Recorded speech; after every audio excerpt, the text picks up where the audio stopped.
السلام علیکم ورحمۃ اللہ وبرکاتہ۔ رب اشرح لی صدری ویسر لی امری واحلل عقدۃ من لسانی یفقہوا قولی۔ رب زدنی علما، اللہم فقہنا فی الدین، رب یسر ولا تعسر وتمم بالخیر۔ اعوذ باللہ من الشیطان الرجیم، بسم اللہ الرحمن الرحیم۔ سورۃ النور کے اختتامی سفر میں آخری 4 آیات کی تفسیر بیان کی جا رہی ہے۔ آخری آیات میں آیت نمبر 61 سے ہم اپنا سبق سٹارٹ کریں گے، اور یہاں پر ایک ایسے سوال کا جواب دیا جا رہا ہے کہ اگر کسی خاندان میں، گھر میں یا برادری میں کوئی معذور شخص ہو یا ایسی معذوری کے باعث وہ اپنی معاشی ضروریات کو پورا نہ کر سکتا ہو تو شریعت میں اس کے لیے کیا حکم ہوگا۔ آیت کا کانٹیکسٹ دیکھتے ہیں، آیت کے ٹیکسٹ کو ہم اچھے طریقے سے پڑھیں گے اور ہم آیت میں سے احکامات کو سمجھیں گے۔ لیس علی الاعمی حرج، نہیں ہے اندھے پر کوئی حرج، ولا علی الاعرج حرج، اور نہ لنگڑے پر کوئی حرج، ولا علی المریض حرج، اور نہ مریض پر کوئی حرج، ولا علی انفسکم، اور نہ تمہارے نفسوں پر یعنی تمہارے اپنے آپ پر کوئی پرابلم نہیں ہے، کوئی مسئلہ نہیں ہے، کوئی حرج نہیں ہے۔ کیا حرج نہیں ہے؟ ان تاکلوا من بیوتکم، یہ کہ تم کھاؤ اپنے گھروں سے، او بیوت آبائکم، یا اپنے باپوں کے گھروں سے، او بیوت امہاتکم، یا اپنی ماؤں کے گھروں سے، او بیوت اخوانکم، یا اپنے بھائیوں کے گھروں سے، او بیوت اخواتکم، یا اپنی بہنوں کے گھروں سے،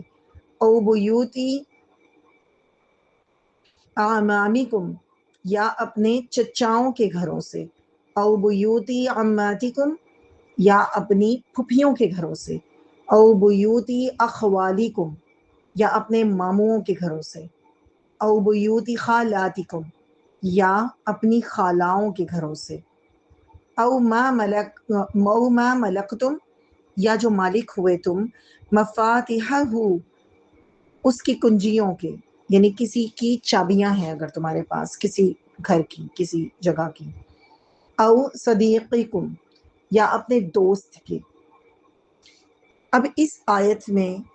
مکمل طور پہ پڑھنا میں نے بہتر سمجھا، کیونکہ بات شروع ہوتی ہے کہ کسی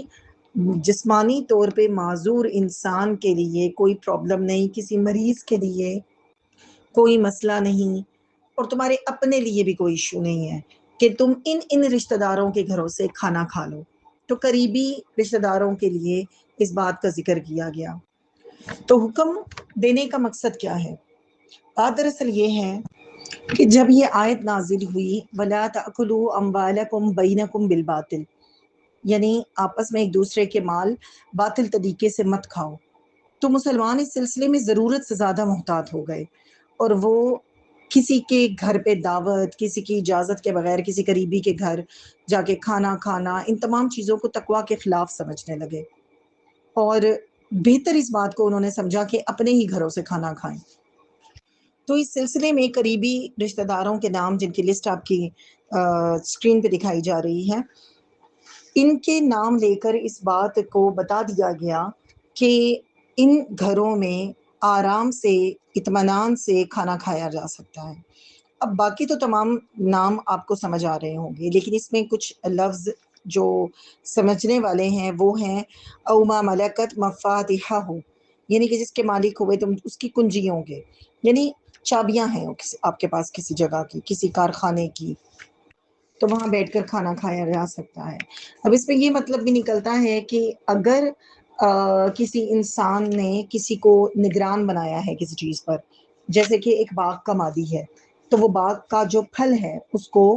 اپنے مالک کی اجازت کے بغیر کھا سکتا ہے۔ اس کے جو گڈریا ہے، جو بکریاں چراتا ہے کسی کے لیے، اگر اجرت پہ چرا رہا ہے تو وہ ان بکریوں کا دودھ پی سکتا ہے۔ اسی طرح اگر کسی ہوٹل میں کام کرنے والا کوئی نان بھائی ہے تو وہ اجازت کے بغیر کھانا کھا سکتا ہے۔ اس کی بے شمار مثالیں ہو سکتی ہیں۔ اور اگر ایسے لوگوں کے گھر پہ جا کے وہ انسان جو ان کا مالک ہے وہ کھانا کھا لے تو بھی کوئی ایشو نہیں، کیونکہ وہی تو ان کا کفیل ہے، اسی کے دیے ہوئے جو بھی اماؤنٹ ہے ان سے ان کا گھر چل رہا ہے، تو یہ بھی ایک اچھا طریقہ کار ہے۔ تو یعنی اس کے ذرا وسیع معنی بنتے ہیں، اور دوست بھی اسی طرح سے ان کے دل آپس میں ملتے ہیں تو وہ اگر ایک دوسرے کے گھر پہ کھانا کھا لیں تو اس میں کوئی حرج نہیں ہوتا۔ پھر مزید فرمایا لیس علیکم جناح ان تاکلوا جمیعا او اشتاتا، نہیں ہے تم پر کوئی گناہ کہ تم کھاؤ مل کر یا الگ الگ۔ اب اس میں جناح کے لفظ پہ غور کیجئے، اس کی آیات پہ یہ لفظ بھی آپ کو پہلے بھی بتایا گیا ہے کہ یہ دراصل پرندے کے جھک جانے کو کہتے ہیں، تو یعنی اس میں کوئی گناہ، کوئی حرج، کوئی مسئلہ نہیں ہے کہ انسان کہیں بیٹھ کر کسی کے ساتھ مل کر کھانا کھا لے، یا اگر وہ کسی کے ساتھ نہیں کھانا چاہ رہا تو وہ الگ کھا لے۔ اس بارے میں سمجھنے کی بات یہ ہے کہ ان آیات سے کچھ لوگوں نے خواہ مخواہ یہ مفہوم نکالنے کی کوشش کی ہے کہ ان آیات میں مردوں اور عورتوں کو مل کر کھانا کھانے کی اجازت دی گئی ہے، یعنی مخلوط مجالس کی پرمیشن دے دی گئی ہے۔ ایسا نہیں ہے، بات دراصل یہ ہے کہ صورتحال کچھ اس طرح سے تھی کہ کچھ لوگ یہ ٹریڈیشن فالو کرتے تھے کہ انہوں نے کسی کے ساتھ مل کر کھانا کھانا ہے، اور اس حد تک وہ سخت ہو جاتے تھے کہ جب تک انہیں کوئی مہمان نہ مل جائے وہ کھانا ہی نہیں کھاتے تھے۔ اور دوسری طرف یہ صورتحال بھی تھی کہ کچھ لوگ کسی کے ساتھ بیٹھ کر کھانا پسند نہیں کرتے تھے، بس ان کو اپنی ذات اور اپنے ساتھ رہنا تھا، کوئی ایسا کوئی مطلب نہیں وہ کر رہے تھے، یا ان کے پاس اتنا مال نہیں تھا جس میں وہ کسی کو شامل کرتے۔ تو اس میں قطعاً کوئی حرج نہیں کہ کوئی انسان اگر کسی کے ساتھ مل کر، اگر کوئی مہمان اسے مل جاتا ہے اس کے ساتھ مل کے کھانا کھائے، وہ اچھا فیل کرے۔ یہ ٹوٹلی کسی کے بھی اپنے پرسنل جو اوپینین، پرسنل فائنینشیل کنڈیشنز، حالات، واقعات، اس کا بنایا ہوا کھانا، ان چیزوں پہ، اس کے گھر کا ماحول، اس کی اس وقت کی کیفیت کہ وہ کیا کسی کے ساتھ کھانا چاہ رہا ہے یا وہ اکیلے بیٹھ کے کھانا چاہ رہا ہے، مطلب یہ اس میں قطعاً کوئی حرج نہیں ہے، اس میں کوئی بھی اپنے اوپر کوئی کسی قسم کی کوئی سختی لاگو نہ کرے اللہ کی طرف سے۔ اس کانٹیکسٹ میں یہ بات ہو رہی ہے، ایسا قطعاً نہیں ہے کہ کھانا کھانے کے نام پہ سارے مرد اور عورت اکٹھے ہو جائیں اور سطر اور حجاب کے جتنے بھی احکامات ہیں ان کو معطل کر دیں، ایسا قطعاً کوئی معاملہ نہیں ہے۔ اس لیے ان بات میں جو اصل احکام کی روح ہوتی ہے اس پر ہی بات کو سمجھا کریں۔ پھر اللہ تعالیٰ فرماتے ہیں وَإِذَا دَخَلْتُمْ بُيُوتًا، پھر جب تم داخل ہو گھروں میں، کس کے گھر میں؟ اپنے گھر میں، دوسرے کے گھر میں، فَسَلِّمُوا، تو سلام کرو، عَلَىٰ أَنفُسِكُمْ، اپنے لوگوں پر، تحیّتاً، تحفہ ہے، دعا ہے، یہ ہا یا روٹ کے ساتھ یہ لفظ ہے، اور اس میں کہا گیا کہ یہ حیات سے نکلا ہے، تو حیات زندگی کو کہتے ہیں، تو زندگی کی دعا ہے اس میں، ٹھیک ہے؟ تو ایک بڑی اچھی چیز ہے۔ عرب جب ایک دوسرے سے ملتے تھے تو وہ ایک دوسرے کو زندگی کی دعا دیتے تھے، حیاتک اللہ، ایسا کچھ دعا دیا کرتے تھے، جس کو اللہ تعالیٰ نے السلام علیکم کے ساتھ ریپلیس کر دیا۔ اور اس سے خوبصورت دعا کوئی نہیں، اگر کوئی کسی کو سلامتی کی دعا دے رہا ہے تو اس سلامتی کی دعا، وہ لفظ اتنا اپنے آپ میں وسعت رکھتا ہے کہ اس میں ساری خیر سمٹ کے آ جاتی ہے۔ تو آپ نے جب سلام ہی کر دیا تو دل سے ایک حسد، کینہ، بغض، وہ سب کے سب مدھم ہوتے محسوس ہوتے ہیں۔ اسی لیے تو بری سے بری لڑائی میں اور بری سے برے معاملات کے اندر بھی سلام دعا کو چھوڑنے کی اجازت نہیں۔ ایون کوئی جاہلیت کی بات بھی کر رہا ہے نا، تو کیا کہا گیا ہے؟ قالو سلاما، سلام کر جاؤ اس کو، شاید بہتری آ جائے، ٹھیک ہے؟ تو یعنی سلام تو فرض ہے، سلام جاری رہے گا، اس کو پھیلانا ہے، کیونکہ یہ طریقہ کار دعا کا سکھا دیا گیا، اور کوئی سلام کرے تو اس سے بہتر الفاظ کے ساتھ اس کو جواب دینے کی کوشش کرنی چاہیے، یا اتنا ہی لوٹا دینا چاہیے، یہ بھی ہم قرآن پاک میں جان چکے ہیں۔ تو بات آتی ہے کہ تحیّۃ من عند اللہ مبارکتاً طیبہ، تو کیا ہے یہ تحفہ ہے اللہ کی طرف سے بابرکت اور پاکیزہ۔ تو اللہ تعالیٰ خود فرماتے ہیں کہ یہ بابرکت اور پاکیزہ تحفہ ہے جو تم دعا کی صورت میں اپنے گھر والوں کو یا جس گھر میں تم داخل ہو رہے ہو رشتہ داروں کے، دوستوں کے یا کہیں پر بھی مسجد میں، تو تم یہ عام کرو اس کو 2 لوگوں کو، کیونکہ لوگ ڈیزرو کرتے ہیں کہ آپ ان کے لیے دعا کریں، اور یہی دعا پھر پلٹ کر، یہی سلامتی پلٹ کر واپس آپ کی طرف آئے گی۔ كَذَلِكَ يُبَيِّنُ اللَّهُ لَكُمُ الْآيَاتِ لَعَلَّكُمْ تَعْقِلُونَ، اللہ اسی طرح واضح طور پر بیان کر دیتا ہے تمہارے لیے آیات کو تاکہ تم عقل پکڑو۔ عقل کیا ہوتی ہے؟ یہاں پہ تعقلون کے لفظ پہ غور کیجئے، یہ عین قاف لام سے عقل سے ہی ہے، اور اقال کہتے ہیں اونٹ کو، اونٹ کی اس رسی کو جو کہ اس کو باندھ لیتی ہے۔ اور عقل بھی ایک ایسی ہی چیز ہے جو انسان کے ذہن اور جذبات کو لاک لگا دیتی ہے، اس کو پکڑ کے رکھتی ہے، اس کو باندھ کے رکھتی ہے تاکہ وہ کسی بھی غلط روش کو اختیار نہ کرے۔ تو اسکرین پہ دکھائے جانے والے تعقلون لفظ کی جو ڈیٹیل ہے کہ کیسے اس کو عرب اونٹ کے باندھنے سے لے کر پھر قرآن میں استعمال ہونے کے بعد اس پہ تدبر کرتے ہوئے دیکھیے کہ کس قدر خوبصورتی سے اس کے مطلب نکلتے ہیں۔ تو عقل کیسے پکڑنی ہے یہاں سے بہت اچھے طریقے سے آپ کو سمجھ آئے گا۔ پھر اللہ تعالیٰ فرماتے ہیں انما المؤمنون الذین آمنوا باللہ ورسولہ، بے شک مومن تو وہ ہیں جو ایمان لائے اللہ پر اور اس کے رسول پر، وَإِذَا كَانُوا، اور جب وہ معاہو آپ کے ساتھ، آپ صلی اللہ علیہ وسلم کے ساتھ، علی امر کسی کام پر، جامع اجتماعی طور پہ، لم یذہبوا نہیں وہ جاتے، حتی یستأذنوہ یہاں تک کہ وہ اجازت لے لیں ان سے، کن سے؟ رسول اللہ صلی اللہ علیہ وسلم سے۔ تو یہ صحابہ کرام کی اس وقت کی اجتماعی زندگی کو ڈائریکٹ مخاطب کیا جا رہا ہے، اور اس کے بعد اس کا اطلاق ہر اجتماعی مسئلے میں جو مسلمانوں کے کو درپیش ہوتا ہے اس پہ آئے گا۔ آپ صلی اللہ علیہ وسلم کے دور کے حساب سے اس تناظر میں سمجھتے ہیں کہ یہ سورہ نور 6 ہجری میں نازل ہوئی۔ یہاں پر طریقہ کار سمجھایا جا رہا ہے جماعتی زندگی کا، جب آپ صلی اللہ علیہ وسلم بلاتے ہیں کسی کو بھی کسی بھی بات کے لیے، یعنی جماعت کو، اگر بے شک وہ کسی امپورٹنٹ نیوز کو دینے کے لیے بلا رہے ہیں، کسی وحی کے لیے بلا رہے ہیں، کیونکہ ہوتا یہ تھا نا کہ جو اوقات نماز کے نہیں ہوتے تھے تو ان میں اگر وحی نازل ہو جاتی تھی دن کے ابتدائی حصے میں، کافی گھنٹوں میں کوئی نماز نہیں ہوتی، تو اگر وہاں وحی نازل ہو جاتی تھی تو اذان دی جاتی تھی مسجد میں اور سارے لوگ اکٹھے ہوتے تھے، تو وہاں پر منافق بھی آتے تھے، اور وہ کیا کرتے تھے کہ آہستہ آہستہ آپ کے مجلس سے بغیر اجازت کھسکتے ہوئے پیچھے کی طرف چلے جاتے تھے کہ کسی کو پتہ نہ چلے اور ہم یہاں سے نکل لیں، کیونکہ اللہ اور اس کے رسول کو اہمیت نہیں دینی نا، دنیاوی کام زیادہ عزیز تھے، کاروبار اور اپنے مسائل یا اپنے لوگوں میں جا کے خود بدھ کرنا، جتنا بھی ہم سورۃ البقرہ پہ ہم یہ سارے ان کے طریقہ کار کو بہت اچھے طریقے سے جانتے ہیں، ٹھیک ہے۔ تو یہ طریقہ کار جماعتی زندگی کا نہیں ہوتا، اللہ تعالیٰ نے مینرز سکھا دیے کہ once you have attended the congregation of رسول اللہ صلی اللہ علیہ وسلم، آپ جماعت میں آ گئے، کسی بھی وہ وہاں پہ جو مسجد نبوی میں رسول اللہ صلی اللہ علیہ وسلم بات کر رہے ہیں تو وہاں سے رخصت نہیں ہوں گے، بات پوری سنیں گے اور اجازت لے کے جائیں گے۔ اب یہ مینرز ہیں اس بندے کے لیے جس میں تقوی ہے۔ اور آگے ہم دیکھیں تو جب یہ 6 ہجری کے بعد 9 ہجری میں سورہ توبہ نازل ہوئی، تو سورہ توبہ میں کیٹیگوریکلی رسول اللہ صلی اللہ علیہ وسلم کو بتا دیا گیا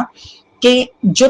رکھتے ہیں ایمان وہ جائیں گے ہی نہیں، ان کے لیے دین ہمیشہ زیادہ ہوگا، کیونکہ تبوک میں مسلمانوں کی ضرورت تھی اور بڑی تعداد میں لوگ چاہیے تھے، سپر پاور سے لڑنے کے لیے جا رہے تھے، تو وہاں پر کسی قسم کا کسی کو کنسیشن نہیں دیا گیا، اس کو یہ نہیں کہا گیا کہ تم آنا ہے تو آ جاؤ، نہیں آنا تو نہ آؤ، وہ سب پر فرض تھا جہاد۔ تو اس وجہ سے ایک بڑی تعداد میں لوگ نکلے، اور ان میں سے پھر جن نے عذر کیا ان کے ساتھ سختی بھی بہت سخت ہوئی تھی۔ تو یہاں 6 ہجری میں دیے جانے والے اس حکم کو سمجھیں کہ مزید اللہ تعالیٰ فرماتے ہیں ان الذین یستأذنونک، بے شک وہ لوگ جو مانگتے ہیں اجازت آپ صلی اللہ علیہ وسلم سے، اولئک الذین یؤمنون باللہ ورسولہ، یہی وہ لوگ ہیں جو ایمان لائے اللہ پر اور اس کے رسول پر. ٹھیک، یعنی منافق ایسی حرکتیں نہیں کرتا، منافق چپکے سے کھسک جائے گا، لیکن اللہ اور اس پہ رسول پر ایمان لانے والا بندہ اجازت طلب کرے گا رسول اللہ صلی اللہ علیہ وسلم. فَإِذَا اسْتَأْذَنُوكَ، پھر جب وہ اجازت مانگے آپ سے، لِبَعْضِ شَأْنِهِمْ، اپنے کسی کام کے لیے، فَأْذَنْ لِمَنْ شِئْتَ، تو آپ اجازت دے دیں جس کے لیے آپ چاہیں، منہم، ان میں سے. تو یعنی اگر وہ اپنے کسی کام کے لیے آپ صلی اللہ علیہ وسلم سے اجازت طلب کرتے ہیں اور کوئی معاملہ آپ صلی اللہ علیہ وسلم کو سمجھ میں آتا ہے کہ یہ کوئی لیم ایکسکیوز نہیں پیش کر رہے، واقعی کوئی جینوئن ریزن ہے جانے کی، تو پھر آپ ان کو اجازت دے دیں. تو یہاں اس لفظ شانہم کو دیکھیں، شہن کوئی مصروفیت، کوئی ایسا کام جس میں کوئی مشغول ہو، اس کے لیے یہ لفظ آتا ہے. اور ایسی مشغولیت کا تعین کرنے کا پورا اختیار رسول اللہ صلی اللہ علیہ وسلم کو دیا گیا. اور اس کا اطلاق آج کے دور پہ کیسا ہوگا کہ اگر امیر جماعت کو دیکھ رہا ہے اور جماعت میں کچھ لوگ بغیر اجازت آتے ہیں جاتے ہیں، اپنی مرضی سے بیٹھ رہے ہیں، کسی کو مطلع نہیں کر رہے، تو یہ بہت ایک ڈسپلن کو تباہ کرنے والی صورتحال پیدا ہو جائے گی. اگر آپ ایک کلاس روم میں دیکھ لیں، اسٹوڈنٹ اپنی مرضی سے اٹھ کے پانی پینے چلا جائے، کہیں آئے جائے، تو کیسا حالات کریٹ ہو جائیں گے. تو ڈسپلن دین کا ایک بڑا بیسک جو ریکوائرمنٹ ہے نا وہ ہے. اگر ہم ڈسپلن نہیں لا رہے، اب نمازوں میں بھی نہیں لا رہے، تو پھر کیا دین کی صورتحال رہ جائے گی. تو اس وجہ سے ان چیزوں پہ غور کرنا بہت ضروری ہے. تو پھر بات آتی ہے کہ وَاسْتَغْفِرْ لَهُمُ اللَّهُ، اور بخشش مانگے ان کے لیے اللہ سے. اب یہ بخشش مانگنے کا یا استغفار کرنے کا یہاں پہ کیوں مطلب آیا؟ اس لیے کہ وہ جو اجتماعی کام جس کے لیے رسول اللہ صلی اللہ علیہ وسلم اہل ایمان کی جماعت کو لے کر نکلے ہیں، یا کبھی بھی امیر اپنی جماعت کو لے کے نکلتا ہے، وہ کسی بھی انسان کا ذاتی کام نہیں ہوتا، وہ بیسیکلی دین کا کام ہوتا ہے. تو اگر کوئی شخص دین کے کسی کام میں رخصت طلب کرتا ہے تو اس کا مطلب ہے اس نے اپنے ذاتی کام کو دین پر ترجیح دی ہے. تو یہ بظاہر جو معاملہ ہے نا پھر بہت سنجیدہ ہو جاتا ہے اور نازک صورتحال ہو جاتی ہے. اس لیے فرمایا جا رہا ہے کہ اللہ سے مغفرت طلب کریں ایسے لوگوں کے لیے جو کہ اللہ کے کام کو چھوڑ کے اپنے کاموں کو ترجیح دیتے ہیں. ان اللہ غفور الرحیم. اور آیت کا اختتام انہی الفاظ پر ہوتا ہے کہ اللہ تعالیٰ بے حد بخشنے والا، بے شک اللہ بے حد بہت بخشنے والا اور بہت رحم کرنے والا ہے. کیونکہ جو معاملات گزرے ہیں ان پر اللہ کے غفور ہونے کی، کہ وہ بخش دے اور گناہوں کو ڈھانپ دے. کیونکہ غفارہ لفظ کا مطلب کیا ہوتا ہے کہ جب جیسے کپڑا ڈال کے کسی چیز کو ڈھانپ دیا جائے، اسی طرح غفور ہے اللہ، سپرلیٹو ڈگری ہے یہ، بہت زیادہ بخشنے والا. اور اسی طرح اللہ رحیم ہے، اور بارہا آپ کو بتایا گیا ہے کہ یہ فعیل کے وزن پہ مبالغے کا صیغہ ہے، یعنی بے حد رحم کرنے والا، مسلسل رحم کرنے والا، وہ جس کا رحم وقت کے ساتھ کم نہیں ہو جاتا. پھر اللہ تعالیٰ فرماتے ہیں لا تجعلوا دعاء الرسول بینکم، نہ تم بناؤ بلانا رسول کا آپس میں، کدعائی بعضکم بعضا، مانند بلانے کے ایک دوسرے کو، بعضکم یعنی تمہارے بعض کے بعض کو، ایک دوسرے کے بلانے جیسے کو بلانا رسول کا نہ سمجھو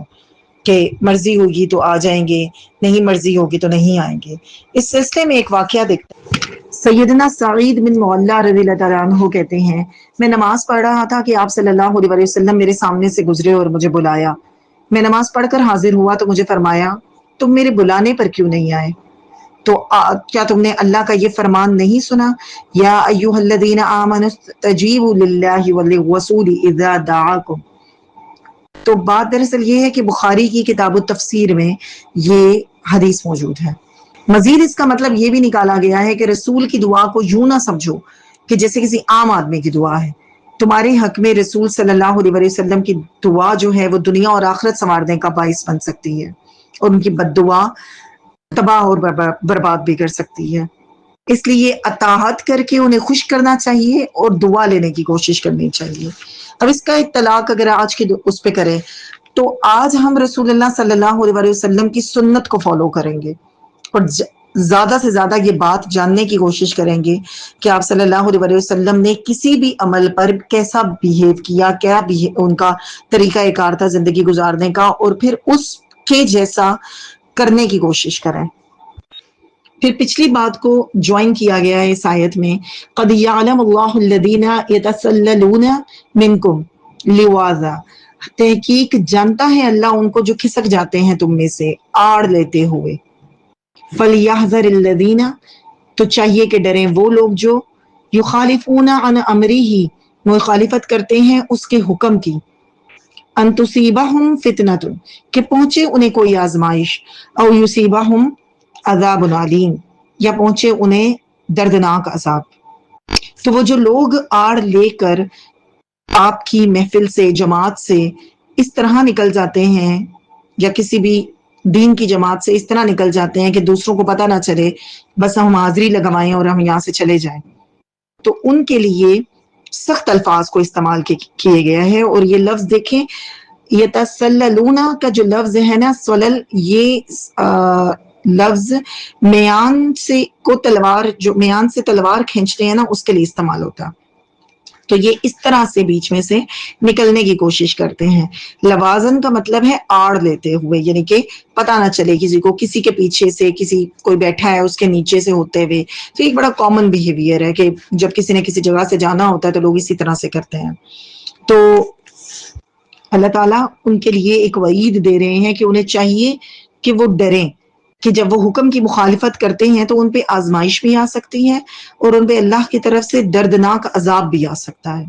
اور ایسا عذاب جو کنٹینیوس ہوتا ہے۔ علیم کا مطلب ہے مسلسل، جس میں کمی نہیں کی جائے گی۔ اور اللہ تعالیٰ آخری آیت میں فرماتے ہیں، الا ان للہ ما فی السماوات والارض، خبردار اللہ کے لیے ہے جو کچھ آسمانوں میں ہے اور جو زمین میں ہے۔ قد یعلم ما انتم علیہ، تحقیق وہ جانتا ہے جو تم جس پر ہو، یعنی جو کچھ بھی تم کر رہے ہو اس سے اللہ بہت اچھے طریقے سے باخبر ہے۔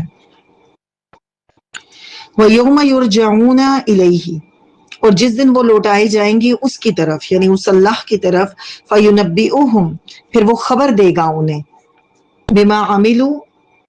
اس کی جو انہوں نے عمل کیے، وَاللَّهُ بِكُلِّ شَيْءٍ عَلِيمٌ، اور اللہ ہر چیز کو خوب جاننے والا ہے۔ تو یہاں نبا جو فَيُنَبِّئُهُم کے اندر ہے، اس کا مطلب اہم خبر ہوتی ہے،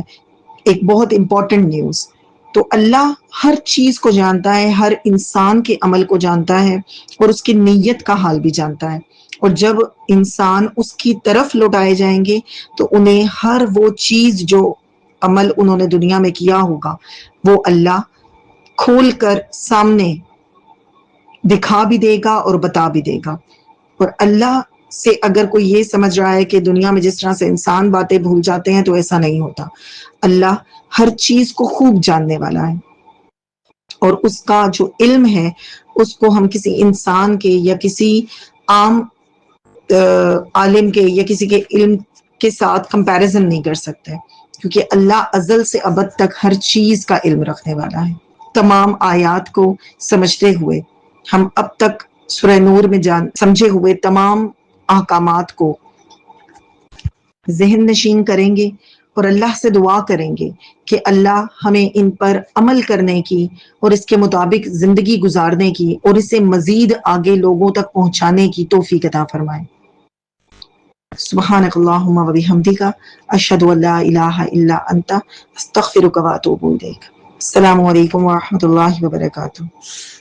يا واسع الغفران امنحنا الرضوان في خلقك آيات تنير دروب حياتي يا رحمن يا رحمن